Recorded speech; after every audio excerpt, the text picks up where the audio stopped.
there I am. Magical wonders will be at your command when you visit a place known as Grizzlyland. That's it.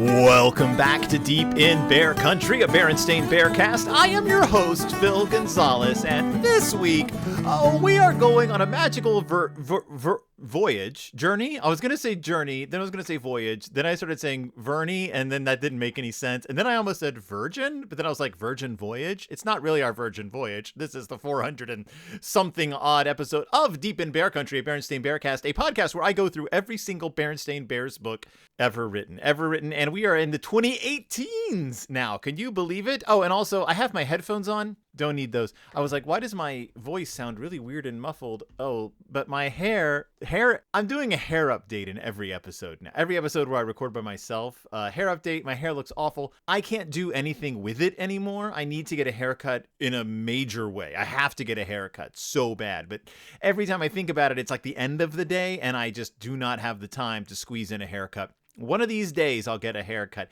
And it's not that it's long, it's just that it's a mess. It's a wreck. And the last haircut I got was very bad. So this one's just not, it hasn't grown into anything. I can't style it. I can't do anything with it. So it just sort of sits on my head like a lump. Anyway, if you're not watching this on YouTube, but you're instead listening to it audio-wise, trust me, the hair looks bad. That's Phil's hair update for the week. That's it. That's the whole thing. I'm not going to talk about my hair anymore on this episode. But what is this episode?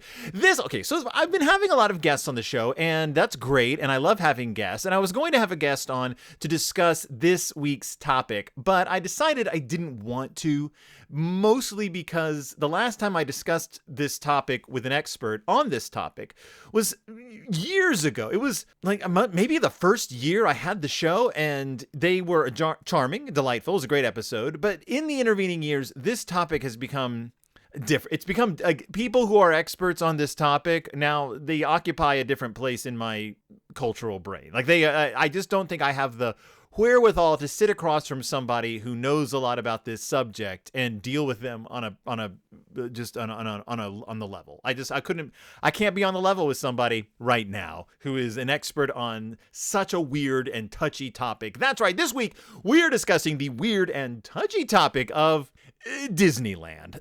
Yes, because it's 2018's the Berenstain Bears Visit Grizzlyland, and everything that implies. The fact is, I don't know, Gert Grizzly is a person. Gert Grizzly sounds kind of like Walt Disney, so I guess that makes sense. Bert Grizzly? I don't know. We don't get into the history of the Grizzly Company in this book, unfortunately. I would love to get into the history of the Grizzly Company, but instead, we're going to be discussing the Berenstain Bears kind of visiting Grizzlyland. It's not really about them visiting Grizzlyland.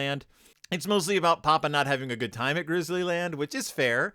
But I do remember when this book came out. It was kind of a big deal. Obviously, I'd been doing the show for several years by then. It's 2018. I started the show in 2015. That's right. I'm on my 9th anniversary coming up. Started doing the show in 2015. A few years later, this book came out. I just remember it being a big deal among the collectors group because you were sort of getting a peek into another aspect of Bear Country. We had heard of Grizzlyland. I believe it was the Berenstain Bears and the Long Trip or Long Road Trip. It was the book in which Sister Bear vomited in the car. I remember that standing out bizarrely to me, is that Sister Bear threw up in the car. The first Berenstain Bears book that just acknowledged vomit as if it were a thing that happened in Bear World. But the thing is, the Cubs thought they were going to be going to Grizzlyland, and they didn't. But they did mention Grizzlyland. And now here we are, finally getting to take a peek at Grizzlyland. But what is it? What is Grizzlyland? Is it something we can discuss? Is it something we can talk about? Is there anything to this story? Well, ladies and gentlemen, please join me as I find out the answers to that question, I guess is the way I'm going to put that. So we kick off with the Bears on a plane. They are going on a very special trip to Grizzlyland. They're so excited. The Cubs are so excited they cannot even begin to breathe about it. They're on an airplane. They are flying to Grizzlyland, the most famous theme park in Bear Country, the most magical spot of all. And so in my head, I'm like, okay, Grizzlyland. So there's two major parks in America, Disney parks. There's Disneyland, and then there's Walt Disney World Resort. And Disneyland is obviously the original, the 1950s construction. Walt Disney built it in Orange Grove in California. Nobody wanted it there because until Disneyland came along, the idea of a theme park, an amusement park, was the idea of that being a family place made a lot of people shudder, because amusement parks had a reputation for being seedy, filthy, just places you didn't want to bring the kids, or if you did bring the kids, at night they got kind of gross and weird. They were dirty. They attracted a lot of vermin. They attracted like transients. They were run by people with like shifty eyes, I guess. I don't know. But Disney was like, no, we're going to make this place awesome. We're going to make it clean. We're going to make it fun to bring your family to. We're going to make it, I won't say we're going to make it affordable, but you will want to afford it. And it'll only get more and more expensive and less convenient as the years go on. Disneyland. So we built it, and it was a runaway success. Of course, as Jurassic Park taught us, nothing worked on the first day, but if the Pirates of the Caribbean came to life, yah. So we get here a picture of Grizzlyland Park, and I'm looking at it, and in my head, I'm like, is he going for Disney World or Disneyland? Because I don't remember Disneyland having such a large emphasis on the Ferris wheel and roller coaster aspect of the park. But then I was like, but that does look familiar. Did a little research. And by a little research, means I just Googled Disneyland Ferris wheel, and lo and behold, this is based not on just Disneyland. This is based on Disney's California Adventure, or Disney's Great California Adventure. It's changed names a couple of times since then. Now it's like Disney's California Adventure and Pixar Park. I don't know. But the Ferris wheel looks exactly like this, except instead of a bear head, it is a Mickey Mouse face. And there is a roller coaster. It's the Incredibles coaster, which sits right by the Ferris wheel. Now, we have a few other things in the background in this image, which we will get to. But what I'm saying is Mike has clearly been to Disneyland. I think I also know what hotel he stayed at because of the view we're given of the park. But continuing on, the Bear family is very excited about going to this place. They touch down. The Cubs are excited. They get on a shuttle bus. Now, Papa Bear is mostly excited because he wants to go on the Pirates of the Caribbean ride, which, of course, in this line of Berenstain Bears books, we've now established that we are in the United States of America, right? In this continuity. We're in a new continuity since we switched publishers. We're in a new continuity since the 20-teens began. This line of books is not set in a country called Bear Country. It is set in a country called the United States of America, which we'd never dealt with before. But that means that most other countries are also called France, Italy, Spain, China. Like they're normal named Earth places.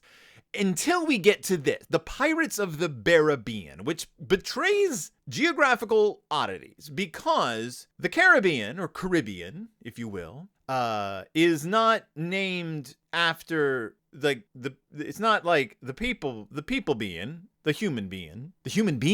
Oh, that would be pretty cool though, the human being. But that's not where that came from. And so this means that this region of the world is known as the Caribbean or the Caribbean. And that doesn't jibe with the whole the world is just named the way it is in our world. It brings up more questions than it answers, I guess is what I'm saying. But Papa's very excited about going on Pirates of the Caribbean.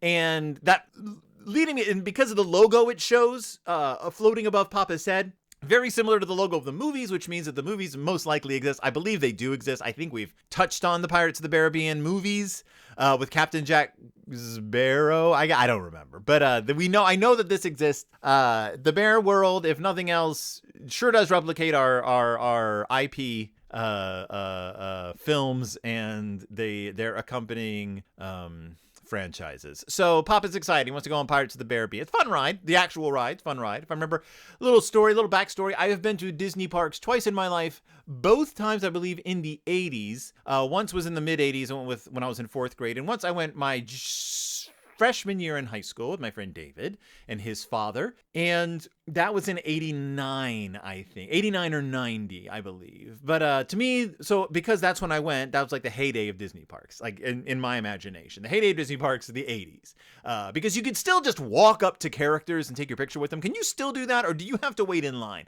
When I was a kid, there was no like designated spots to meet costumed characters. You just sort of pinballed around the park and you ran into them if you ran into them. Also, there was really nothing to do at Cinderella's castle at the time. Also, terrified of the haunted house ride. But we're not going to touch on that this time. I think I've discussed that on the show before. What we are going to discuss is Grizzlyland. So the bears hop on their shuttle and they go to their hotel. In this, it is called the Hotel Tropique. The hotel was like a theme park in and of itself. It's a jungle of tropical trees grew in the lobby. Brightly colored parrots perched in the branches. Hello, said sister. Hello, it said back. We see a picture of the lobby of the Hotel Tropique. There is a tree. There's tropical birds in the tree. There is a waterfall with a fish pond in the lobby of this hotel. We're going to touch on which hotel I think they're staying at because that ties into the next picture, which is another shot of the exterior of the park of Grizzlyland.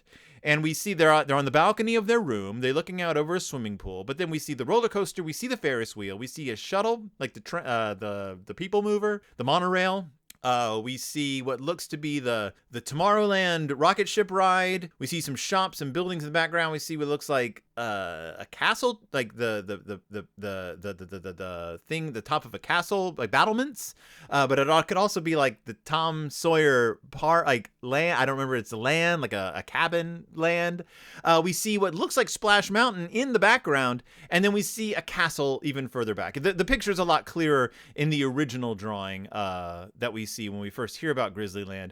We see the castle, we see what looks to be Splash Mountain, and we see the Ferris wheel, the rocket ships, yada, yada, yada. Now, this gives me my biggest clue as to where they are staying because I did my research. Don't think I didn't do my research. And I believe they are staying at... First, I thought they were staying at Disney's Grand Californian Hotel and Spa because I was like, well, it should be that because it's themed, right? Like it's got a theme. It's themed to Disney. But then I was like, wait, this hotel they're staying at doesn't seem themed to the park.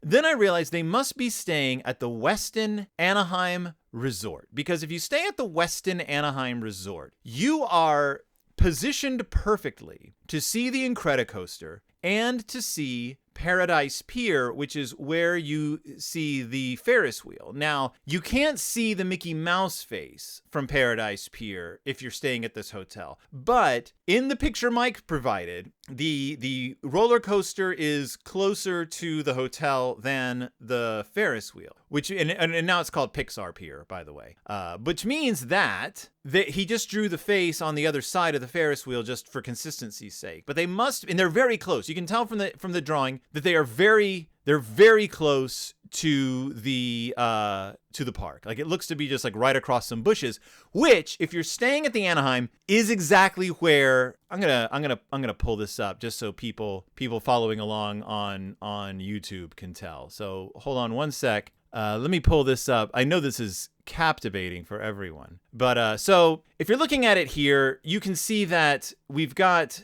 Disney's California Adventure Park, right? We have West Catella Avenue, and right across from West Catella is the Westin Anaheim Resort. Now, if you look here's where the balconies would be, right to the north of the Westin Anaheim. You look right across the street. Now, there are trees here, like tall trees, but you look right across the street, you will see, here's the Incredicoaster. Here's Paradise Pier, now known as Pixar Pier. It's hard to tell from this like 2D image. Let me see if I can switch to 3D. There we go. The Ferris wheel, the observation wheel with swinging gondolas, which is included in Mike's drawing, is right behind the Incredicoaster. So you're staying in the Westin Anaheim. You are staying right on West Catella Avenue. You look across the street. There's trees, but you look beyond the trees, and what do you see? You see a roller coaster, just like in Mike's picture. You see the observation wheel, but then you go beyond that. If you had the eyes of a super eagle bear, right? If you had the eyes of a bear, if you could see through trees, if you could see much further than human eyes can see, you would see Splash Mountain, or what's used to be Splash Mountain. Actually, I think is that the Big Thunder Mountain? Where's Splash Mountain? There's Splash Mountain. Temporarily closed. It's being refitted with a new theme. Splash Mountain is right here, temporarily closed. And the castle, the magic castle, whatever it's called, is, I don't know where it is. It's Sleeping Beauty's castle. There it is. Sleeping Beauty's castle, which is the one in California. I think it's Cinderella's castle in Florida. So we have the castle, we have Splash Mountain, we have the Tomorrowland is over here. Those rocket ships are over there somewhere. And then we have the Ferris wheel, and we have Pixar Pier. We have the Incredicoaster. What I'm saying is, this wasn't arbitrary. Mike chose this layout on purpose. Now, of course, Splash Mountain is no longer going to be called Splash Mountain. It's going to be the Princess Tiana's whatever the heck ride. Because now it's based on an incredibly racist Disney classic, Zippity Doo-Dah Zippity Yay. But otherwise, what we have here is a pretty good representation of a condensed version of Disney's California Adventure and Disneyland, which is right beyond it. California Adventure started out mostly as a tribute to Disney's California, like the California that Walt Disney arrived in when he first moved to California. So it was very much themed like turn of the century, like the 1920s California, and it celebrated California. That was the point of California Adventure. Now, over the years, they've been like, well, we should add some Cars stuff. We should add some Incredibles stuff. And now it's basically turning into the Pixar park, which is fine. But I do remember a time, the 1980s, when Disney wasn't afraid to just let its parks be its parks. Just let them be the parks. They didn't have to represent movies you were familiar with. You just go on a ride. There was no Pirates of the Caribbean movie at the time. It was just a thing. It was just like, this is cool, a pirate ride created by Disney Imagineers. Now it's all projection screens and yada, yada, yada. In any case, I can't afford to go, so what am I complaining about? So they hop on the monorail, which takes them to the hotel, from the hotel to the park. Now, as far as I can tell, there isn't a monorail that takes you from the Anaheim to the park. So this is we're playing around with geography here. But there is, if you're staying at one of the Disney parks, you can get the monorail to the park. When I stayed in Walt Disney World Hotel, we just took the monorail right to the park, and that was pretty convenient. So they get out. Honey Bear just wants to stay on the monorail. She thinks it's a ride, and you know what? It kind of is. I do believe, though, I don't remember. I think if you take the monorail, if you take the monorail there, do you go in the front entrance? I can't remember. I thought that you were taken care of and you went to the monorail entrance. Don't remember. I'm not an expert. Now here's where things get interesting. So they're in the land of imagination. They're in Main Street. They're on Main Street, USA. We see a trolley going by that says Main Street. We see fountains. This is Main Street, USA. If you're not familiar with the Disney parks, Main Street, USA is like the main drag at Disney. So they're not in California Adventure. We've established that. They are actually at Disneyland. Main Street, USA is meant to encompass the feeling of an American Main Street. The turn of the 20th century, around the time that Walt Disney was a kid, supposed to like sort of capture the feeling of him being a kid again. We all know that the buildings are built like they're foreshortened towards the top, so you feel smaller next to them. Like it looks like they're much taller than they are. Wants you to feel like a kid again. And what we've gotten here is a pretty good representation of the Main Street USA that I was familiar with. At least we have a lot of costumed characters walking around. We have like a band playing in the streets. We have kids walking by with bare head balloons. Here's what's interesting. So we see some of the costumed characters. We see Harry Hamster. Don't know who that is. He's dressed like kind of like one of the, I guess, Donald Duck's nephews. He has like a hat, like a little beanie hat with a propeller and a t-shirt. I don't know. He's a hamster and he's dancing around. We see Gloria Gopher, who's dressed in a purple dress, and there's a little girl dressed just like Gloria Gopher, who's standing with a Gloria Gopher doll. So highly marketed. We see Abelard Aardvark, who looks kind of like Grizzly Gramps, but he's an aardvark. And the handsome Prince Percival, who is standing with Princess Petunia. I guess they're probably like the Bear World equivalents of Cinderella and Prince Charming, I guess. I want to know what this movie is that starred Princess Petunia and Prince Percival. Sounds almost like a parody of Disney princes and princesses, like something you would see in like a, what's the Enchanted movie where you're like kind of like a wry commentary on Disney characters. I don't know. Princess Petunia, Prince Percival. Now the big one that I want to point out though is that dancing in the middle of the street doing the funky chicken is Charlie Chicken, who is a yellow bird with a coxcomb and a beak and chicken legs and chicken wings, but he's wearing red shorts with white buttons, placing him almost firmly in the position of this world's Mickey Mouse. Also makes sense because we have Harry Hamster, but Charlie Chicken. So we have the alliteration of the Mickey Mouse name. I guess they all have alliteration. Gloria Gopher, Abelard Aardvark. But the pants lead me to believe that Charlie Chicken should be the Mickey Mouse of this world. However, as we saw from the Ferris wheel, as we see from the balloons being held by the children walking around in the background, as we see from the balloon being held by the child licking a lollipop in the foreground, the image for this world, this land, this Grizzly land is a bear. So I'm wondering if it's supposed to be the head of the founder of Grizzlyland. I don't know. Walt Grizzly, is that you? Side note, wouldn't it be interesting if instead of the Mickey Mouse ear balloons, they were representations of Walt Disney's actual head? A three-dimensional Walt Disney head would be a weird thing to fashion into a balloon, but I'd love to see them try. We also see the Bear family getting their photo taken with Princess Petunia and Prince Percival at a Photos Here stand. So that's very reflective of modern Disneyland, where you line up or you get a ticket or something and you wait in line to take your picture with those costumed characters. Answer my question. People in public, can you still just get your photo taken spontaneously with walk around characters? I need to know. Is that still a thing? I need to know. Next, so Papa wants to go on Pirates of the Caribbean, but they want to go on the Space Grizzlies ride. If you look at the Space Grizzlies, now this is interesting because we know that Space Grizzlies, we've never gotten any indication that the Space Grizzlies movie was a Grizzly production, but it makes sense that this would be like it's not created by the Grizzly Corporation because it was written by their H.G. Wells XP, but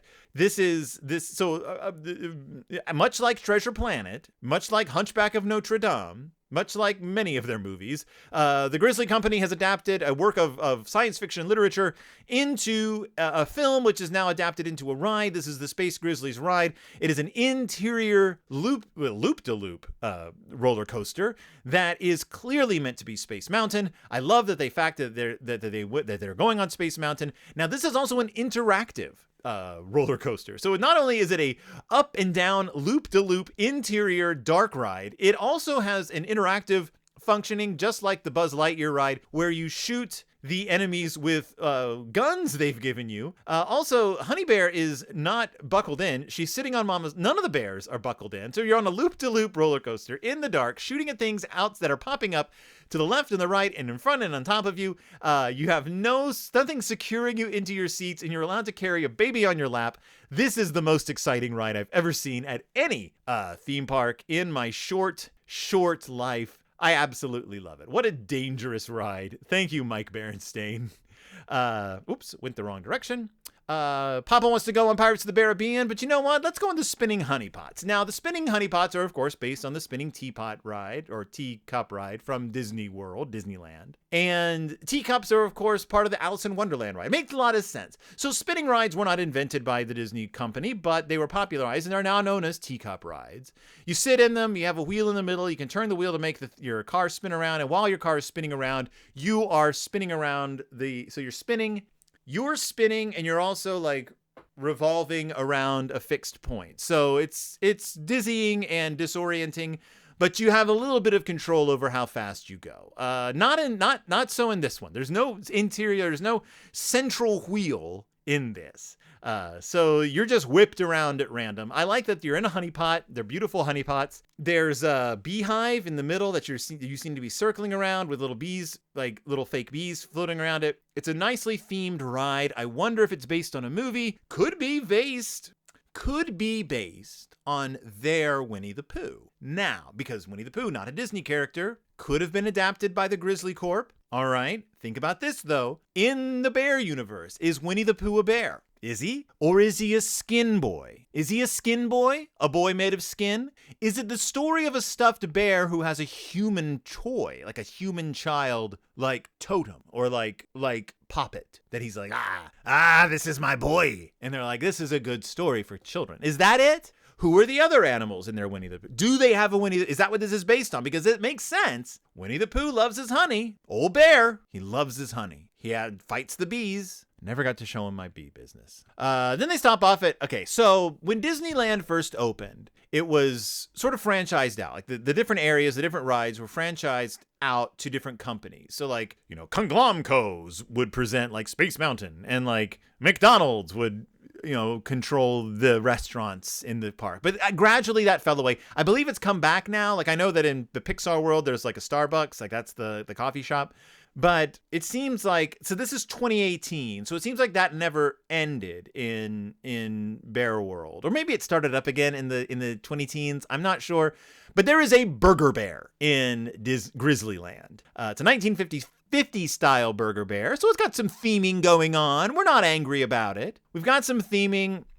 We've got Betty the Burger Bear roller skating waitress bringing them their burgers. Papa, though, is too ill from the honey pot ride to eat. He feels a little sick, but they have milkshakes, triple honey burgers, and French fries. I don't know what a triple honey burger is. Mike, if you do another Berenstain Bears cookbook, please include some of these recipes. I want to know what a triple honey burger is. Is it a burger made with honey? Can you... Hold on. I'm going to look that up. Hamburger made with tortilla? No. Onion soup mix? No. Egg? No. Donuts? No. Honey. Hamburger made with honey. Honey burgers. So these are a thing. Island honey burgers, Hawaiian honey burgers. You can put soy sauce and dark rich honey in with your meat, but there's a lot of honey burger recipes. I don't know if that's like an actual thing. People say that they're favorites of theirs growing up. The honey burger. Hot honey burgers. Great. Give it a shot. Mix some honey in with your meat. Put some honey. Oh, I see people are actually putting honey on the burgers. So, all right. I won't say I stand corrected because I don't believe I ever actually contradicted the fact that there might be actual honey burgers in the world. But this there it is. We got honey burgers. But Papa don't want them because he's going to vomit, just like Sister did in that one book. Then they go... Okay, so we mentioned that Splash Mountain, which is now closed and is being refitted to be a Tiana ride because Disney keeps trying to make the Princess and the Frog happen. That's a little snark. That's just a little snark on my part. I know people like the Princess and the Frog. I know it's the most beloved thing in the world. I don't know. It's a beloved Disney film. It didn't do very well, but it's one of the few like Disney movies that actually have like wildlife in them that anyone cares about these days. So they're like, well, make Splash Mountain of that. Because right now, Splash Mountain, based on an incredibly racist movie. And not incredibly racist in like, it's full of a lot of slurs racist, but incredibly racist because it's so tone deaf. It's so absolutely tone deaf. Also, don't know if you've seen Song of the South recently. Incredibly boring movie. Massively uninteresting, boring film that you're just waiting for the cartoons to start up in again. Because, oh boy, the actual plot of that story, very slow. I saw it in the theater. They re-released it in the early 80s. Can you believe it? They re-released Song of the South into the theaters. Early 80s, I saw it. I don't remember much about it except liking the Brer Rabbit parts because that's the cartoon part. So Splash Mountain is in this park, only it's called Sploosh Mountain, which is very funny and very amusing, and it makes me laugh for reasons I won't get into, but Sploosh Mountain. They get on it, they have a great time. Papa just wants to go on Pirates of the Caribbean, but they go on Sploosh Mountain. It's just Splash Mountain. You can tell because you go up, you're in a boat, and then you have a long drop, and you get wet down at the end. Sploosh into a pool at the bottom. It goes up, comes down. It just says an old mining camp. So this one's not really themed to a movie. It's more like Big Thunder Mountain, now that I look at it. Like, it looks more like a Big Thunder Mountain themed Splash Mountain. Big Thunder Mountain being the roller coaster that I went on at Disney World when I was a little kid. Absolutely terrified me. I do not like roller coasters, as we all know.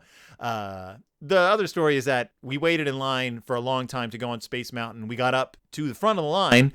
We were being let on. I panicked, refused to go on Space Mountain, and we all left. My parents were very angry at me for that because we waited for the whole waiting time to go on, and it was busy. It was a summer trip. So we waited a long time to go on Space Mountain, and then at the last moment, can't do it. Don't like roller coasters, my friends. I could probably do Space Mountain now, but not when I was 10. Like, it wasn't going to happen. Wasn't going to happen. Papa doesn't like it either. Finally, they get to Pirates of the Caribbean. Now, Pirates of the Caribbean, of course, is one of the earliest Disney rides, attractions still in existence.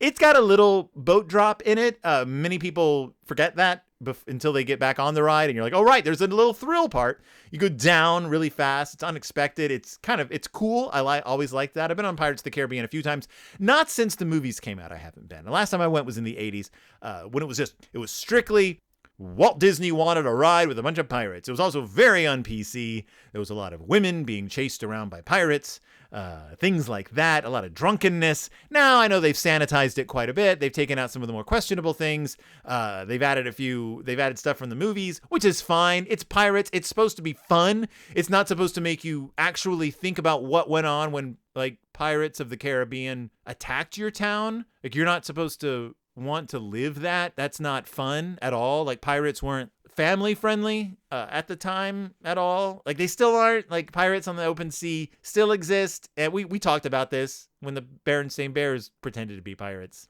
Not a thing. They got on the boat though. Pirates of the Caribbean. They get on.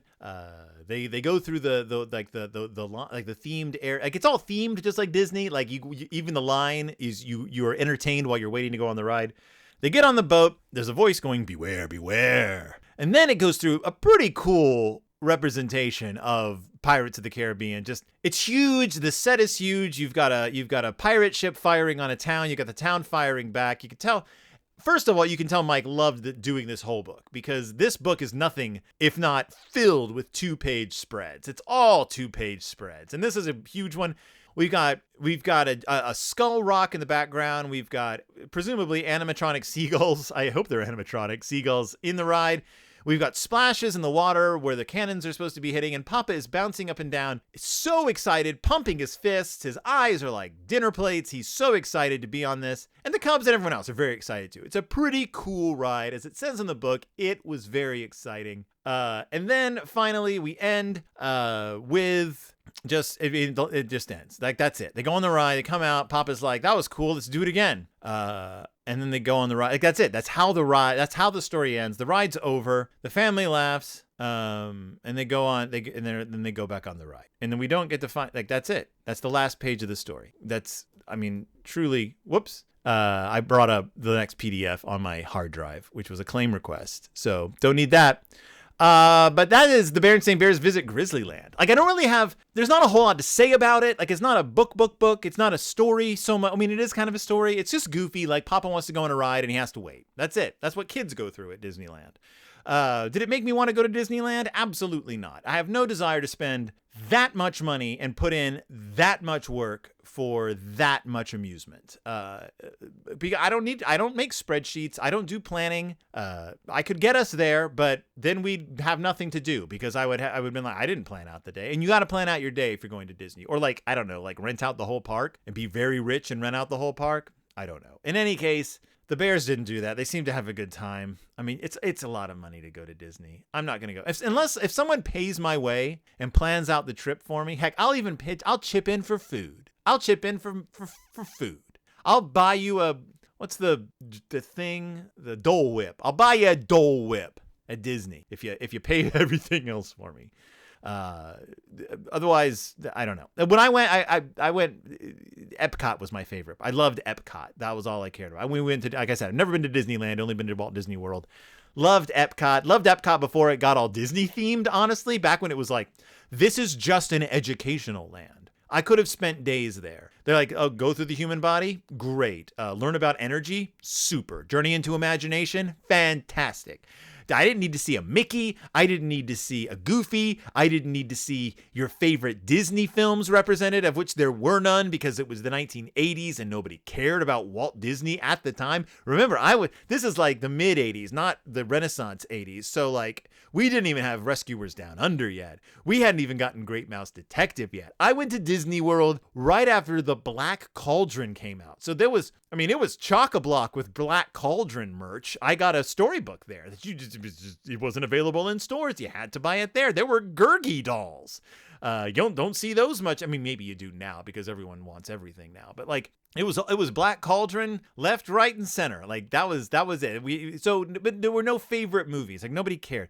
Mr. Toad's Wild Ride, aces. Snow White's Spooky Adventure, fantastic. Peter Pan, great.